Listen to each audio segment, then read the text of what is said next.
Hai guys, selamat datang di YouTube channel Naksir Sneakers. Dan kali ini gue mau unboxing sepatu terbaru dari Ardiles. Setelah mereka sukses ngerilis alternatif sepatu Samba versi terjangkau ataupun ngerilis sepatu alternatif dari New Balance 530 versi terjangkau, kali ini mereka ngerilis edisi Elmore, dimana ini jadi salah satu alternatif Asics yang harganya juga terjangkau. 300 ribuan aja. Gue gak nyangka sih. Emang bisa dibilang ini tuh langkah yang strategik banget untuk Ardiles ngerilis sepatu ini. Secara sampai di tahun 2025 modelan sepatu mass runner seperti ini tuh masih banyak banget peminatnya. Tiap kali gue jalan ke mall, gue ngelakuin aktivitas, kadang ngapain aja gitu. Sering banget ngelihat orang-orang pakai modelan sepatu kayak gini.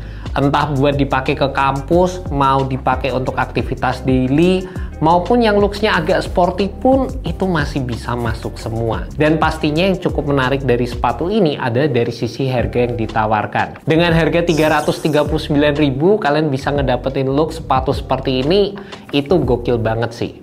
Cuma secara desain, gue ngerasanya emang agak ngingetin sama sepatu Asics GT 2160, terutama di bagian heel sama di bagian depan sepatunya. Gimana ya? Sebenarnya kalau dikata sepatunya sama atau mirip banget, itu juga enggak. Ardiles sudah mengimplementasikan beberapa paneling-paneling ekstra yang tetap bikin sepatu ini ada bedanya lah. Cuma gue tuh tetap ngerasa desain yang optimal itu harusnya yang nggak bikin gue keinget sama brand satu dengan yang lainnya gitu. Misalnya kalau gue ngelihat seri sepatu New Balance ataupun seri sepatu kayak 530 sama Asics 1130 gitu. Tipe sepatunya tuh sama, tapi ya beda aja gitu. Gue tetap nggak ngerasa kedua sepatunya ada kemiripan dan lain sebagainya dari sisi desain. Atau mungkin itu cuma apa, jangan-jangan cuma gue aja yang ngerasa kayak gitu ya. Orang Indonesia suka yang ada mirip-miripnya, mungkin kali ya. Dan satu hal lagi yang gue cukup sayangkan juga di sepatu ini, entah kenapa implementasi secara eksekusi material bagian sisi luar sama di bagian sisi dalamnya itu juga dibedain. Yang di sisi luarnya ini ada bagian-bagian yang berasa timbul, sedangkan yang di bagian sisi dalam ini rata-rata kayak cuma di print aja gitu. Rasanya kayak aneh banget. Dan gue juga ngerasa paneling di tengahnya itu kayaknya bisa dimainin lagi deh dari sisi desain. Kayak bagian-bagiannya tuh kayak lebih di segmen lagi, jadi depth-nya lebih kelihatan. Terus kayak ada bagian-bagian yang ya lebih dapat layernya secara keseluruhan lah. Ini tuh kayak single piece material aja gitu. Dan kalau ngomongin bagian uppernya, menurut gue sih ini standar aja, dimana Ardiles mostly menggunakan perpaduan antara material mesh dan juga synthetic overlay di bagian uppernya. Sedikit yang dibedakan untuk detail yang lebih optimal di sepatu ini ada di area belakang, dimana di sini menggunakan material yang terlihat sedikit lebih glossy juga guys.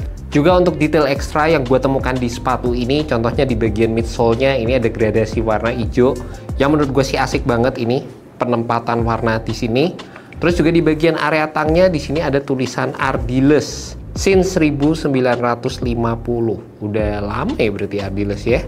Terus di bagian sisi inner lining sepatunya ini penggunaan materialnya sih lembut banget, enak waktu dipakai. Sama di bagian bawahnya, di sini implementasi traction-nya kalian bisa lihat sendiri. Bentukannya kayak gini guys, ada beberapa coverage area yang menurut gue ini kalau misalnya dikombinasikan dengan implementasi rubber bakal lebih oke, karena implementasi rubber di sepatu ini cuma di area depan sama di sisi belakang sepatunya aja guys.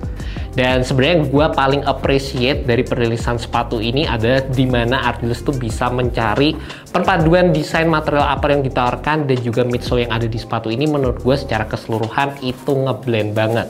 Selain itu, gue juga ngerasa dari sisi kenyamanan ini merupakan salah satu rilisan Ardiles yang cukup diperhatikan, dimana sepatunya tuh berasa ringan gitu guys, enak waktu dipegang gini, dan worth it terutama dengan harga yang ditawarkan. build cushion yang ditawarkan oleh sepatu ini, gue bisa ngerasain feedbacknya, softnya ada, bouncy-nya juga ada. Plus gue juga ngerasa sepatu ini juga cukup diperhatikan dari sisi kekokohan sepatunya, terutama di area heel sepatu ini, dimana terdapat heel counter, meskipun nggak yang kuat-kuat banget, tapi udah cukup dalam meningkatkan kenyamanan sewaktu gue menggunakan sepatu ini juga. Mungkin yang bisa ditambah di perilisan berikutnya adanya kekokohan di area tengah sepatunya supaya sepatunya nggak terlalu gampang ditwist, dan juga mungkin fitting di area forefoot yang bisa lebih diperhatikan, dimana material yang di samping sini berasa agak neken ke bagian jempol kaki gue juga. Terlepas dari itu, ini tuh cuma minor aja karena menurut gue juga kebantu dengan adanya build material mesh dan juga perpaduan sintetik yang secara keseluruhan berasa cukup movable sewaktu pertama kali gue menggunakan sepatu ini. Juga buat kalian penasaran sama sizingnya, menurut gue sih sepatu ini bakal lebih oke kalau kalian naik setengah size dari regular size kalian masing-masing. Gue ngerasanya secara panjangnya emang lebih ekstra, tapi di bagian samping sisi dalam area jempol itu materialnya sekali lagi berasa agak ada yang neken gitu sih. Selebihnya menurut gue untuk di area tengah, di area belakang buat gue sih cukup oke dan worth it lah dengan harga yang ditawarkan dari perilisan sepatu Ardiles Elmore ini. And that's about it guys, review untuk sepatu Ardiles Elmore. Harga 339.000 buat kalian yang mencari alternatif dari sepatu-sepatu mesh runner yang emang lagi terkenal banget saat-saat ini, ya ini bisa jadi salah satu yang kalian lirik. Thank you so much buat kalian yang udah nonton video kali ini, and see you next video guys. Semoga video ini bisa membantu kalian dalam menemukan sepatu yang cocok. Alright guys, peace. Kayaknya Ardiles bakal berhasil lagi sih di perilisan kali ini. Kalau yang sebelum-sebelumnya laku, yang ini laku juga sih kayaknya.